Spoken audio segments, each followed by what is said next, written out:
Glória a Deus. Aleluia. Nós louvamos o Senhor.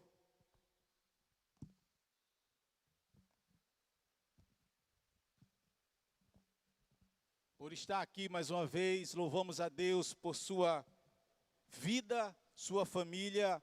Você está aqui mais uma vez conosco, ouvindo a palavra, adorando a Deus em sua casa, com a sua família.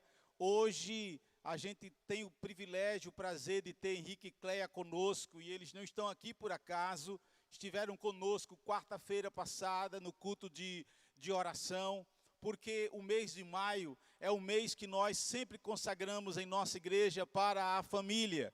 E mesmo estando em isolamento social, mesmo sem estarmos nos reunindo como nós gostaríamos com a nossa comunidade de fé, mas estando em casa, nós queremos dar ênfase à família nesse mês de maio. Queríamos que você compreendesse isso e queríamos pedir o seu apoio nesse sentido. Então vamos ter sim programações direcionadas para casais, programações direcionadas para nossa família, tá certo? Então temos o culto hoje, o culto de família. Você está vendo aqui atrás a decoração. Domingo passado tivemos a celebração do Dia das Mães, de manhã e um culto também à noite. Então tivemos o culto de oração. Tivemos sexta-feira uma campanha de oração pela família. Hoje, culto da família. Vem mais coisa aí para casais, para a família, que depois vocês serão inteirados deste assunto. O pessoal já fez o pedido e nós queremos ratificar esse pedido. É que se você puder tirar uma fotografia da sua família, né?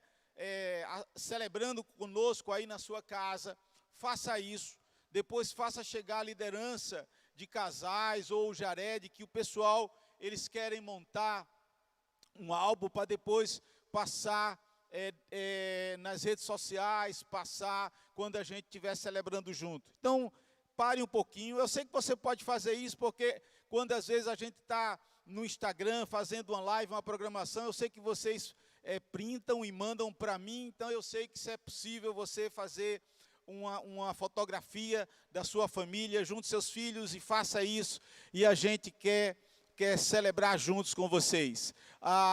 Louvamos a Deus por esse momento. Louvamos a Deus mesmo estando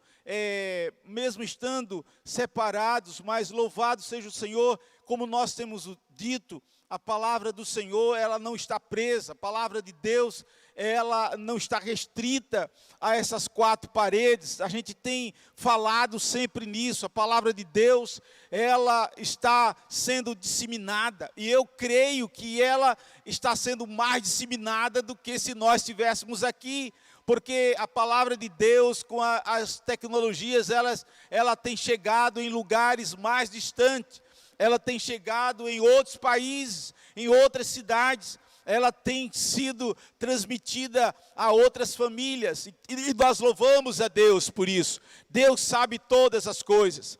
O que nós temos que entender, e nós temos pregado sobre isso, ensinado sobre isso, crido nisso, é que o nosso Deus, o Deus que nós servimos, como a irmã orou agora, é o Deus que está no controle da história, é o Deus que comanda a história, é o soberano, é o majestoso. Nós temos que confiar nele, acreditar nele, nós temos plena convicção nisso. E nós também pedimos a você, querido, que você curta o canal da nossa igreja, que você compartilhe as pregações, compartilhe os estudos, né? Que você peça para os seus amigos, seus parentes, que você faça isso. E a pregação, os estudos, os louvores, eles são partilhados, eles vão passando, e aí nós vamos fazendo com que a palavra seja disseminada. E também nós, desde a semana passada, temos pedido que, se você tem algum pedido de oração, você pode colocar no canal, você pode colocar no chat. Aí, e Jared com Júlia estão fazendo as anotações. E no final nós teremos um tempo de intercessão aqui abençoado. A igreja junta, nós aqui em oração, você aí no seu lar, na sua casa, os irmãos que estão conosco aqui em oração. E eu creio, a palavra diz que muito pode em sua eficácia a oração de um justo. E nós cremos no Deus que ouve a nossa oração. Muitas vezes as pessoas falam assim: eu creio no poder da oração. Não, irmão, eu não creio no poder da oração. Eu sei que isso é evangeliquez, né? A fé que nós servimos não é mágica. Nós não cremos no poder da oração. Nós cremos no Deus que ouve a oração, no Deus que responde a oração, num Deus que se inclina para o justo quando esse justo ora. E dito isso, eu te convido para que a gente ore nesse momento. Peça a Deus a sua graça, a sua misericórdia, para esses minutos que se seguem, para que a gente possa ouvir a palavra de Deus. Eu não sei se alguém de vocês pode me emprestar um relógio, para eu colocar aqui, desses relógios que eu possa ver, porque esse meu relógio aqui, internacional, lá da China, eu não posso ver. Obrigado. Show de bola. Pronto, vamos orar. Senhor, te damos graça, te louvamos, bendizemos o teu nome por tudo que já aconteceu aqui nessa tarde. Estamos quase no final da tarde, Senhor, entrando na noite. E nós pedimos em nome de Jesus que o teu Espírito, que já nos guiou até aqui, ó Deus, ele continue nos guiando, nos abençoando, nos motivando. Ó Pai, continue falando com a gente. Continue, ó Deus, ministrando o coração da gente. Eu entendo, ó Pai, eu compreendo a minha total incapacidade. Ó Deus, eu compreendo o quanto eu preciso da tua graça, o quanto eu necessito da tua graça, Pai. Ó Deus amado, e as pessoas que estão aqui, e as pessoas que estão por trás desses aparelhos, Senhor. O Senhor sabe a necessidade, o Senhor sabe o que cada uma passa, o Senhor sabe o que cada uma necessita. E nessa tarde, Pai, ó Deus, a palavra que nós temos em nossas mãos, que cremos ser a tua palavra, que ela possa encontrar a cada coração, que ela possa alimentar, ó Deus, alimentar a nossa alma, alimentar, Senhor, a nossa vida, que ela possa trazer respostas para nós, para as nossas angústias, para as nossas crises, para as nossas dúvidas, ó Pai. É o que nós clamamos ao Senhor, ó Deus, e nós pedimos isso, não pelos nossos méritos, pelos nossos merecimentos, quem somos nós, mas pedimos em nome do teu Filho amado, Jesus Cristo, o nosso Senhor e Salvador. Amém, amém e amém. Antes de nós lermos a palavra de Deus, onde nós vamos nos guiar, queridos e queridas, para a reflexão da palavra nessa tarde, como nós temos feito ao longo dessas últimas semanas, a história pequena que nós vamos refletir nessa tarde, ela me fez pensar em alguns pontos que eu considero extremamente relevantes e que eu gostaria de antecipar nesta introdução. E esses pontos, por si só, eles já são pontos que já levam-nos a refletir bastante a respeito da nossa espiritualidade e da nossa jornada de fé. Eu gostaria que você prestasse muita atenção, porque eles são, como eu disse, extremamente importantes e relevantes. São 3 pontos nessa introdução. O primeiro ponto nessa introdução é que eu considero esse ponto o mais importante de todos. É que eu creio e julgo que a questão de nossa confiança e da nossa relação de dependência na pessoa de Deus tem sido colocada muitas vezes em xeque no momento e na geração que nós estamos vivendo.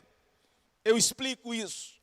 Em primeiro lugar, querido, eu penso que isso tem sido colocado em xeque, essa questão da confiança e da nossa relação de dependência com Deus tem sido colocado em xeque, em primeiro lugar, porque eu penso que nós temos desenvolvido uma relação de religiosidade com Deus, e que muitas vezes nós confundimos essa relação de religiosidade como se fosse uma relação de espiritualidade sadia com Deus, quando na verdade é uma relação de ritos, uma relação de cumprimentos de determinados dogmas, é uma relação, queridos e queridas, de obedecer determinadas coisas. E isso não significa em nenhum momento que nós temos confiança e dependência de Deus. Religiosidade não implica em espiritualidade sadia. Em segundo lugar, ainda em relação a esse ponto que eu falei de confiança e dependência de Deus, eu penso que na nossa fragilidade e na nossa pecaminosidade, e aqui é algo que tem me preocupado muito nesses dias. Eu vejo que na história bíblica, mas vejo também que em nossa história, na história atual e na história da humanidade, e eu tenho visto isso na história de muitos crentes, muitos têm depositado a sua confiança e a sua credibilidade em homens e em instituições, como se os homens e as instituições fossem os todos poderosos, como se eles tivessem as respostas e os poderes para nos livrar de todas as coisas. E às vezes eu fico pensando, querido, e eu falo isso como historiador, porque isso é um assunto que nós estudamos na história. A mim me parece que a humanidade sempre está à procura de um Messias, quando nós já temos o nosso Messias, e nós não precisamos de outro Messias. Jesus Cristo de Nazaré é o nosso Messias. Ele já veio, Ele é o Todo-Poderoso. Jesus Cristo, o nosso Messias, Ele não falha.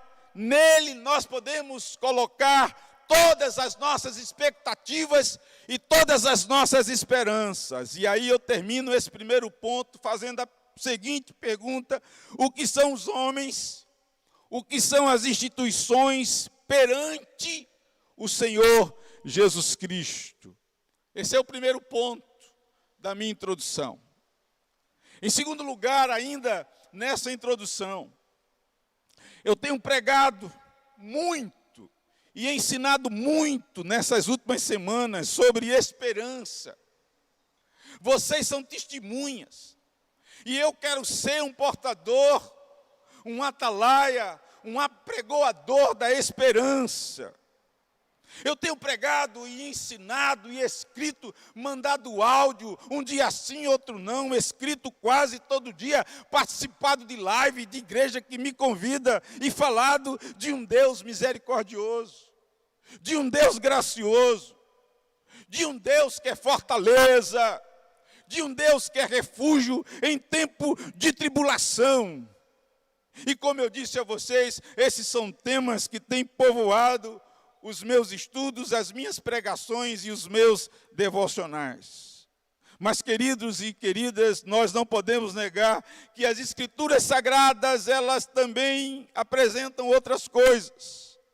Elas mostram a vida como a vida de fato é. Elas mostram também que nós enfrentamos angústias, que nós enfrentamos tribulações. Eu acho importantíssimo que as Escrituras Sagradas, elas não mostram somente a vida floreada. A vida não é apenas floreio.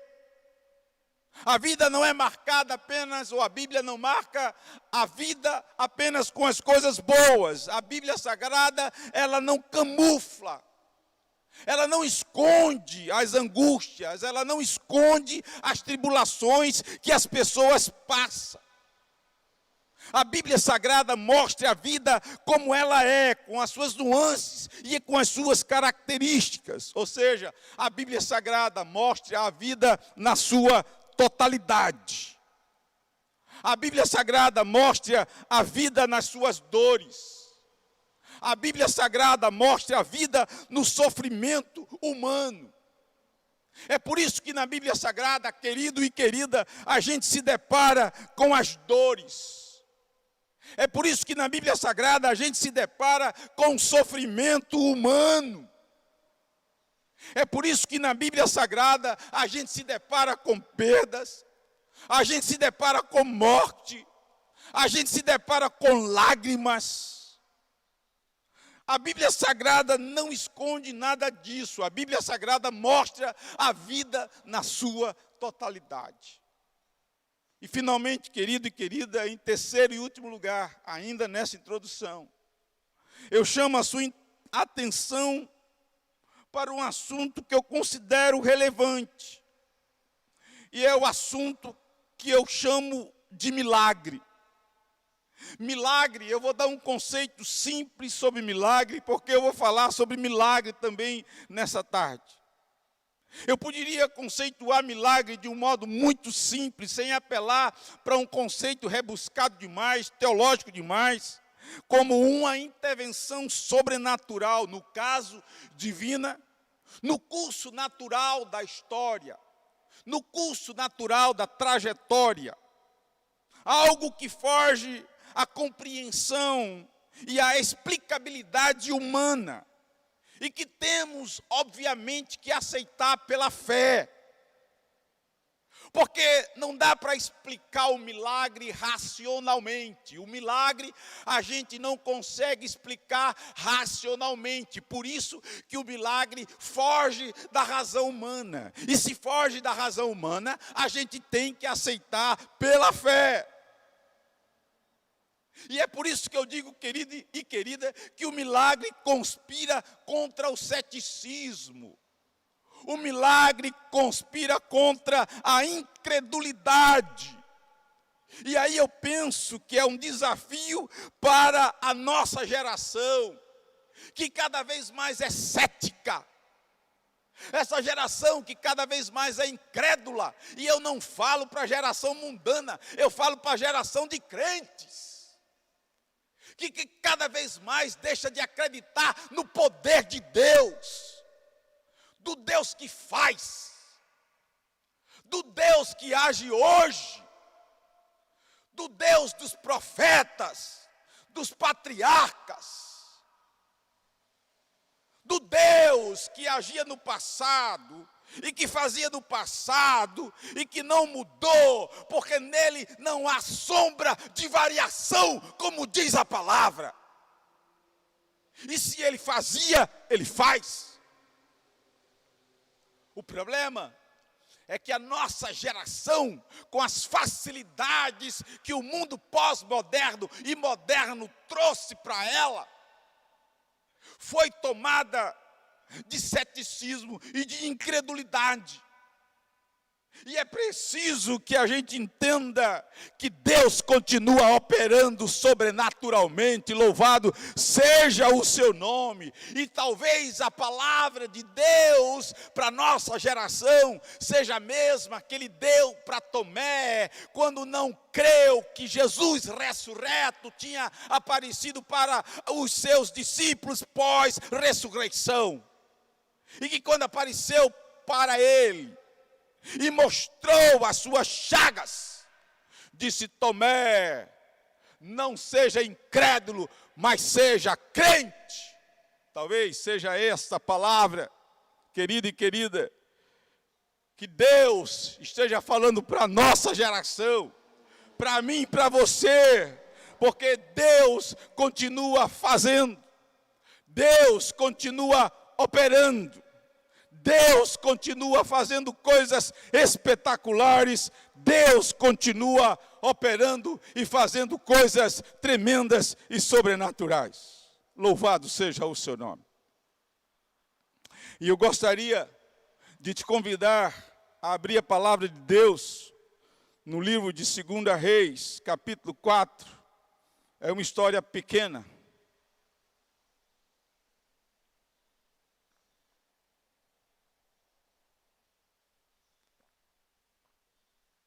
Segunda Reis, capítulo 4.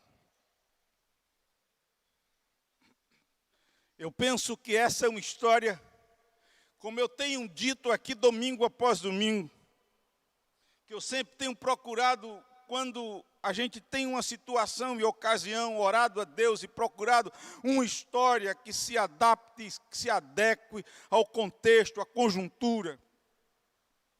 hoje é culto da família, e eu pensei exatamente numa história de família, mas que tivesse a ver com a conjuntura que a gente tem passado, que é uma conjuntura de tribulação, de angústia, de aperto. E nós conhecemos mais ou menos o contexto dessa história. 2 Reis, capítulo 4, de verso 1 ao verso 7. Certa mulher, das mulheres dos discípulos dos profetas, e aqui a gente já tira uma lição, embora eu não tenha colocado na pregação, porque essa mulher era uma mulher crente. Preste atenção nisso. Porque ela era uma mulher que era esposa de um discípulo dos profetas. Chamou a Eliseu dizendo: meu marido, teu servo, morreu. Ela era viúva. Mas o marido dela era um cara que era crente. E ele era discípulo de um profeta. E tu sabes que ele temia o Senhor. O cara era crente. Ele temia Deus. É chegado agora o credor para levar os meus 2 filhos para lhes serem escravos. Eu quero te chamar a atenção, querido e querida, que o mal sobreveio sobre a casa dessa mulher, mesmo ela sendo crente, mesmo ela sendo temente a Deus, mesmo o marido dela sendo um homem crente, discípulo de um profeta, um homem temente a Deus, mas o mal sobreveio sobre a casa dela. É uma lição para nós, embora eu não tenha colocado esse ponto na minha reflexão. Eliseu lhe perguntou: que te hei de fazer? Dize-me que é o que tu tens em casa. Ela respondeu: tua serva não tem nada em casa, senão uma botija de azeite. Então disse ele: vai, pede emprestadas vasilhas a todos os teus vizinhos, vasilhas vazias, não poucas. Preste atenção que o profeta pediu à mulher: pede vasilhas vazias e não poucas vasilhas. Então entra, fecha a porta sobre ti e sobre teus filhos, e deita o teu azeite em todas aquelas vasilhas. Põe à parte a que estiver cheia. Partiu, pois, dele e fechou a porta sobre si e sobre seus filhos. Estes lhe chegavam às vasilhas e ela as enchia. Cheia as vasilhas, disse ela a um dos filhos: chega-me aqui mais uma vasilha. Mas ele respondeu: não há mais vasilha nenhuma. E o azeite parou. Então foi ela e fez saber ao homem de Deus. Ele disse: vai, vende o azeite e paga a tua dívida, e tu e teus filhos vivei do resto. Que história linda, que história abençoada. Essas são histórias, queridos e queridas, como eu digo, que a Bíblia Sagrada está recheada de histórias como essa, e que geralmente eu digo que são histórias que estão na Escritura Sagrada, não por acaso elas estão, não são meras narrativas bíblicas, simples narrativas bíblicas que o historiador hebreu resolveu colocar aqui, mas por inspiração e direção divina, estão aqui para nos ensinar algumas coisas, para trazer ensinamentos para nós e para aquecer o nosso coração. Perceba que essa história, embora seja uma história imensamente pequena, mas é uma história recheada, eu posso assim dizer, de dramaticidade. É uma história com ingredientes que eu posso dizer de incerteza, eu posso dizer de insegurança. É uma história de desesperança, é uma história de medo, é uma história que traz em seu contexto escassez.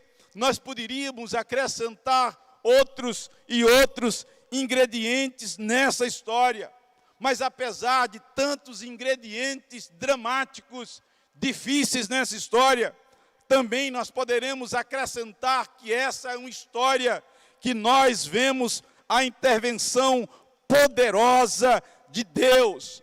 Nós vemos o poder de Deus sendo manifesto nessa história. Nós vemos Deus intervindo nessa história.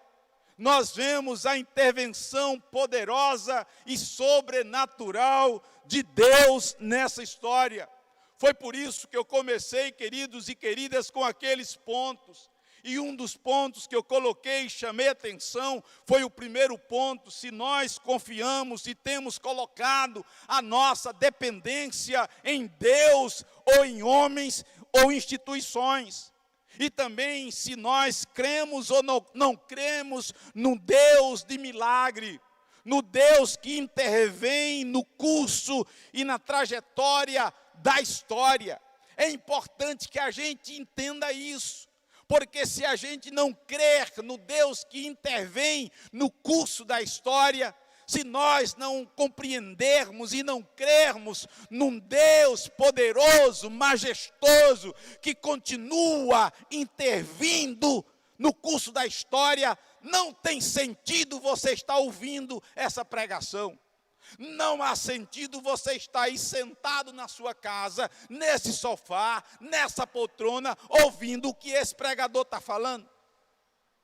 Se você não compreende a sua dependência de Deus, a sua relação de dependência com Deus, se você se julga autossuficiente, não tem sentido você ouvir essa pregação. Essa pregação é para aqueles que se sentem dependentes de Deus. Essa pregação é para aqueles que confiam em Deus. Essa pregação é para aqueles que continuam crendo que Deus é o Deus que intervém na história. Que passam-se os séculos, que sobem e descem governos, que sobem e descem poderes, mas Deus continua soberano e reinando. Aqui nós temos uma história recheada de ingredientes trágicos, mas nós temos também a história de uma intervenção poderosa do Deus que nós servimos. Dito isso, eu queria tirar 3 lições, se bem que nós poderíamos terminar essa pregação aqui. Eu tenho percebido que eu tenho colocado pontos nas minhas introduções agora. Eu não sei se os irmãos perceberam isso, né? Eu comecei pontuando as pregações no desenvolvimento. Depois eu não sei se vocês perceberam que eu comecei a pontuar as aplicações.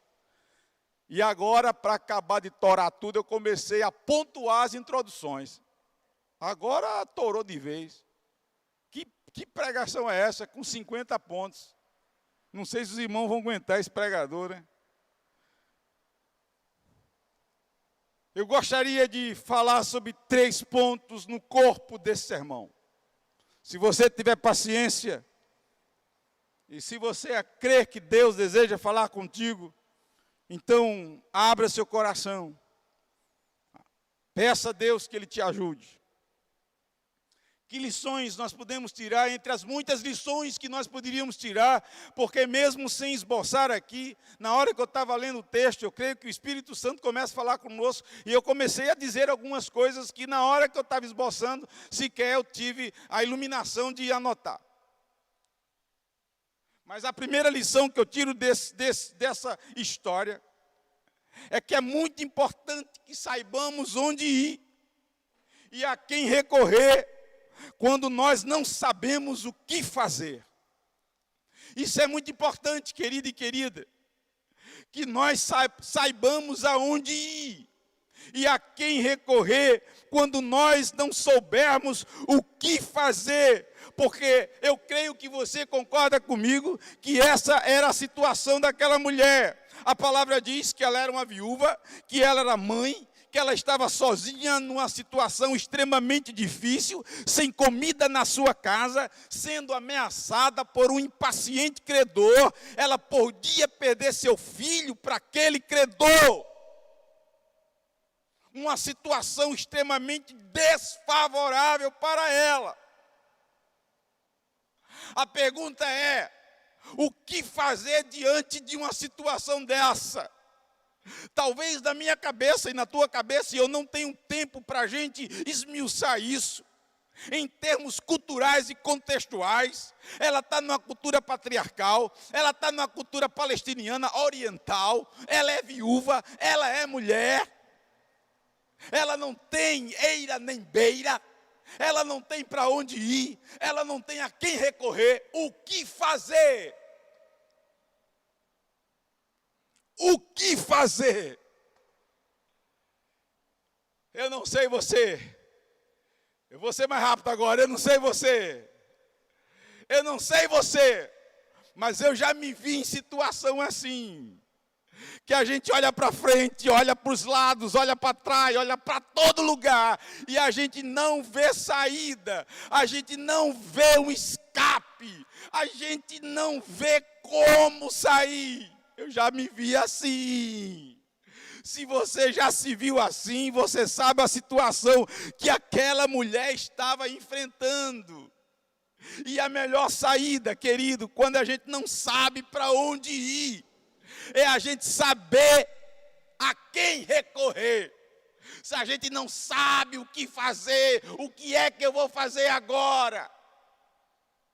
Os meus amigos não podem ajudar. Os meus parentes não podem ajudar. Nem o poder que eu tenho pode ajudar, nem o recurso que eu tenho pode ajudar. A quem eu vou recorrer? A única coisa favorável àquela mulher, querido e querida, é que ela sabia que ela poderia recorrer ao profeta. E esse profeta era homem de Deus, louvado seja o nome do Senhor. E ela vai até o profeta, porque ela sabe que o profeta é homem de Deus. E ela leva o seu problema ao homem de Deus. É por isso, querido e querida, que eu comecei essa pregação e eu estou novamente ratificando a minha introdução. É por isso que novamente eu estou aqui fazendo questão de falar novamente sobre isso. Foi uma semana que eu pensei muito sobre isso. Foi uma semana que eu conversei com minha esposa muito sobre isso. Eu tenho visto muitas pessoas em nossa geração procurando por homens, procurando por instituições, achando que os homens e que as instituições vão solucionar os dramas e os problemas da sua vida. O que são homens, o que são instituições? Instituições são falíveis, são frágeis. A Bíblia Sagrada mostra um homem, um rei, que buscou a proteção de um rei ímpio. Ele procurou a proteção do rei Ben-Hadad, um rei sírio. E o profeta de Deus o repreendeu. E na repreensão, o profeta disse: porque quanto ao Senhor, seus olhos passam por toda a terra para mostrar-se forte para com aqueles cujo coração é totalmente dele. Recebe isso, rei. Você foi procurar ajuda no ímpio, quando você poderia procurar o Deus Todo-Poderoso. Foi procurar ajuda num rei ímpio. Os olhos do Senhor estão por toda a terra. E Ele mostra-se forte com aqueles cujo coração depende totalmente dEle. Ah, querido e querida, nós temos que aprender a depender de Deus. Por isso que o salmista diz: uns confiam em carro, outros confiam em cavalo.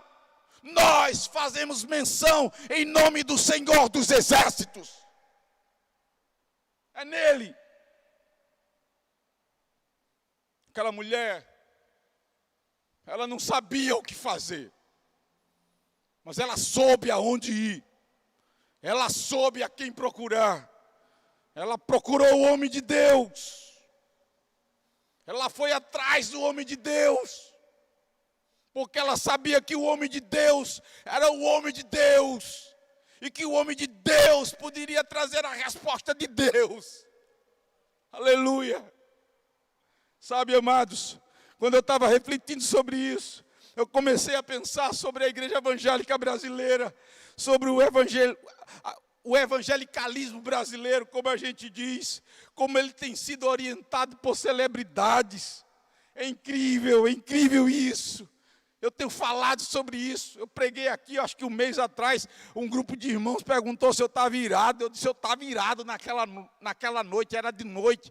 Eu chamei um bocado de cara de herege, porque esses caras ficam pregando heresia, com milhares de seguidores, pregando o que a galera quer ouvir, massageando o ego das pessoas. E são milhares e milhares de seguidores em seus canais.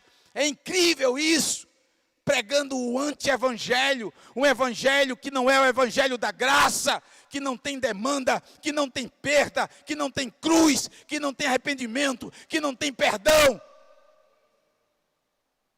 que não tem graça, que não tem Cristo, e todo mundo gosta. O evangelho das celebridades. É incrível isso. E o povo atrás dessa turma. É incrível como a igreja brasileira está atrás de celebridades, atrás de pessoas, atrás de homens, atrás de pastores. Eu quero ver a igreja. Às vezes eu fico pensando. Eu tenho participado de algumas videoconferências, de algumas lives, mais de videoconferência. Eu quero ver a igreja agora. Aquelas igrejas que dependiam 100% dos seus pastores. Eu quero ver agora. Que o pastorzinho não está do lado agora. Você está dependendo de Deus. Porque o seu pastor supremo não é Alcimar. O seu pastor supremo é Jesus Cristo de Nazaré. Porque agora vai ter hora que Alcimar não vai estar do teu lado, mas Jesus está do teu lado. Aquela mulher, querido e querida, ela não sabia o que fazer, mas ela soube aonde ir, ela soube a quem recorrer. Louvado seja o nome do Senhor. E mais uma vez, eu sou obrigado a citar o rei Josafá, e vocês vão morrer de ouvir sobre o rei Josafá nessa pandemia. Suporta mais uma vez, quando uma confederação de povos vem contra ele, a Bíblia diz que ele temeu, e aí eu posso fazer um link, uma ponte com o que a gente está falando. Ele não sabia o que fazer agora? 3 povos contra ele, e o que fazer agora? Teve medo, equipou seu exército, declarou um jejum, declarou oração na nação, mas teve medo, saiu para o combate, e antes do combate, ele fez uma oração de uma frase só, E sabe o que é que tinha nessa oração? Senhor, em mim não há força nenhuma. Mais ou menos assim, Senhor, eu não sei o que fazer. Eu equipei o meu exército, mas eu não sei o que fazer. Mas a oração continua. E ele diz assim, mas os meus olhos estão postos no Senhor. Vocês compreendem isso, irmãos? Isso é dependência, isso é confiança. É isso aí. Isso é dependência, isso é confiança. Nós precisamos aprender a buscar a Deus, irmãos. A buscar a Deus. A nossa relação com Deus, ela tem que transpor, e eu creio que Deus está fazendo isso. Quantos ensinamentos nós estamos aprendendo agora? Nós estamos aprendendo a cultuar a Deus fora desse espaço aqui, que a gente estava acostumado com o templismo. Quebramos o paradigma do templo. Agora temos que cultuar em casa. Em segundo lugar,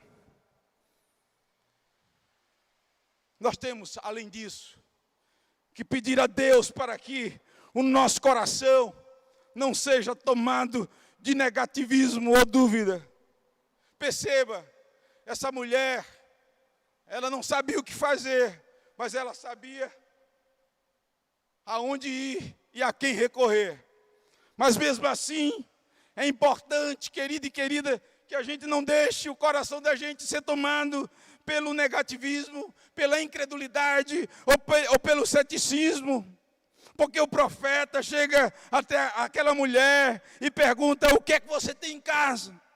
O que é que você tem aí? Eu vou correr agora. O que é que você tem aí? E ela responde para o profeta: tua serva não tem nada em casa, senão uma botija de azeite.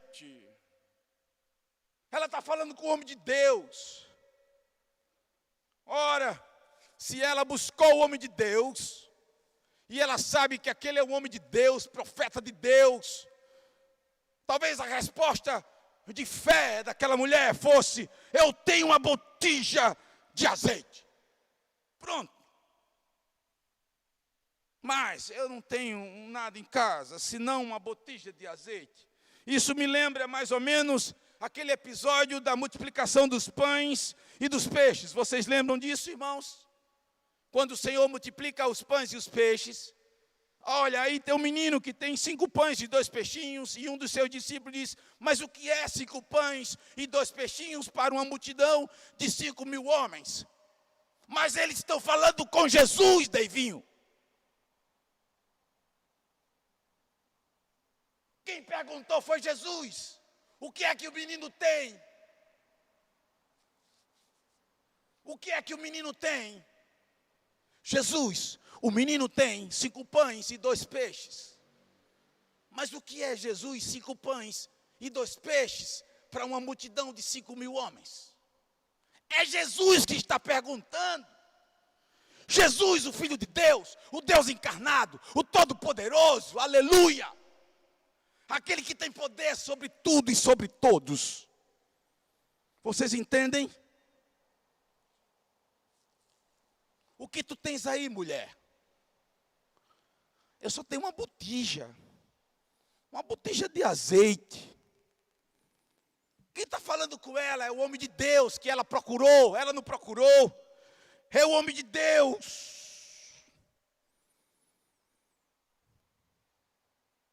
E eu vejo, amados e amadas, que muitas vezes, em situações de dificuldade, a nossa vida, muitas vezes a nossa alma, ela pode ser tomada por dúvida e por sentimentos de negativismo. Nós sabemos disso. Eu lembro da história de Jairo, quando Jairo vai chamar Jesus para que cure a sua filha, porque a menina não tem morrido ainda. E ele vai com Jesus, Jesus vai com ele.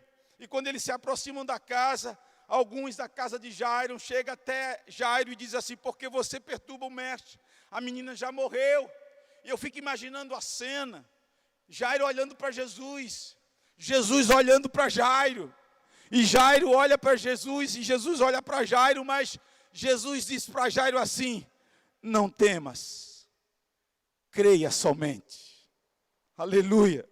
Não temas, creia somente, não temas, creia somente, creia, somente creia, aleluia, creia, porque a fé é o antídoto contra a descrença, querido e querida. Se de um lado nós temos a descrença, se de um lado nós temos o ceticismo, a incredulidade, o negativismo, do outro lado nós temos a fé, a crença. É a mesma coisa quando Jesus está sendo transfigurado e ele desce. Um pai está ali com o filho, desesperado. O menino sendo jogado de um lado para o outro e os discípulos não conseguem expulsar o demônio. E o pai olha para Jesus e diz: ajuda-me na minha falta de fé, na minha pouca fé. Oh, querido e querida, sabe o que eu fico pensando às vezes, irmãos e irmãs? É que a fé verdadeira mergulha o homem fraco no Deus Todo-Poderoso. A fé verdadeira leva-nos a uma total dependência de Deus. A fé verdadeira é poderosa ferramenta contra a incredulidade, que muitas vezes quer tomar o nosso coração, gerando o negativismo e o pessimismo. E nessa tarde, quase noite, na verdade é noite já, que a gente peça com humildade a Deus para Ele encher o nosso coração de fé. Porque a fé é a antítese da dúvida e do negativismo. Eu quero terminar agora. Eu termino dizendo que nós temos que entender uma coisa. Por isso que eu falei sobre milagre, Wanderson. Porque nós temos que entender, Cleia e Henrique, uma coisa. Que os poucos recursos nas mãos de Deus podem se tornar inesgotáveis. Aleluia! Nós servimos um Deus poderoso, que os pouquíssimos recursos nas mãos dele podem se tornar inesgotáveis. E eu vou mais além. Podem até não existir recursos. O nosso Deus é o Deus que, como diz Paulo, ele traz à existência as coisas que não existem. A tua serva não tem em casa senão uma botija de azeite. O que são 5 pães e 2 peixinhos para a multidão? Mas deixe-me dizer uma coisa, o profeta Eliseu conhecia o poder do Deus que ele servia. Ele sabia que Deus poderia operar. Ele diz, vai, pega as vasilhas com as vizinhas, pega as vasilhas que você puder, pega o máximo de vasilha, pega até não querer mais. Aleluia! E presta atenção, querido, que querida, só deixou de vir azeite porque acabou vasilha. Se tivesse vasilha, o azeite estava jorrando até hoje. E lembre-se que no milagre dos pães e dos peixes, sobraram ainda 12 cestos cheios de pães. Sabe por quê? Porque o Deus que nós servimos, esse Deus que eu estou pregando hoje aqui nesse lugar, é o Deus poderoso que quando Ele opera, Ele faz com que os recursos que são poucos nas suas mãos, podem se tornar inesgotáveis. Inesgotáveis. Louvado seja o seu nome. Nós aprendemos hoje à tarde que todos nós podemos passar por lutas e provações. Nós aprendemos nessa tarde que nesse contexto é muito importante saber onde ir e a quem procurar quando a gente não sabe o que fazer. Ou seja, devemos procurar a Deus. Em terceiro lugar, devemos pedir a Deus que não permita que o nosso coração seja tomado de negativismo e pessimismo ante as adversidades da vida. Devemos pedir a Deus que encha o nosso coração de fé, de crença nele. E devemos aprender, queridos e queridas, que quando Deus opera, o Deus poderoso, aleluia, os poucos recursos podem se tornar inesgotáveis. Inesgotáveis. Creia nisso. O Deus que fez esse milagre naquele dia, usando o homem de Deus, o profeta Eliseu, com aquela viúva, é o Deus dos nossos dias. É o seu Deus. É o meu Deus.